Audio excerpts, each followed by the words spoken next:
नमस्कार शेतकरी मित्रांनो, मी Kiran Walke, Fertis India private limited या कंपनीमधून. आपण आलो आहोत उंबरगा येथे पटेल यांच्या शेतामध्ये. तर त्यांनी आपल्या खरबूज पिकासाठी इम्पॅक्ट आणि इक्वालिटी फ्रीडम मायक्रोसाइड या प्रोडक्टचा वापर केलेला आहे. तर इम्पॅक्ट जे आहे ते सॉईल स्ट्रक्चर सुधारते, त्यानंतर खतांचा अपटेक वाढतो, त्याच्यानंतर इक्वालिटी मायक्रोसाइड जे आहे ते नेमॅटोड आणि मर रोगासाठी काम करतं. तर पटेल या शेतकऱ्यांनी या प्रोडक्टचा वापर केलेला आहे. तर त्यांच्याकडून जाणून घेऊया याचे रिझल्ट कसे मिळाले. नमस्कार, तुमचं नाव सांगा.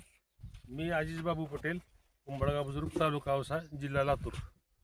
तर तुम्ही इक्वालिटी मायक्रोसाइट आणि इम्पॅक्ट याचा वापर केला. हो, तुमच्या प्लॉटमध्ये आता काय मर वगैरे काय झालं? मर तर राहिलीच नाही, पण बरीच सुधारणा झाली. ओके, तर तुम्ही बघू शकताय सेटिंग कशा प्रकारे आहे. हा कोहिनूरचा प्लॉट आहे. ओके, धन्यवाद.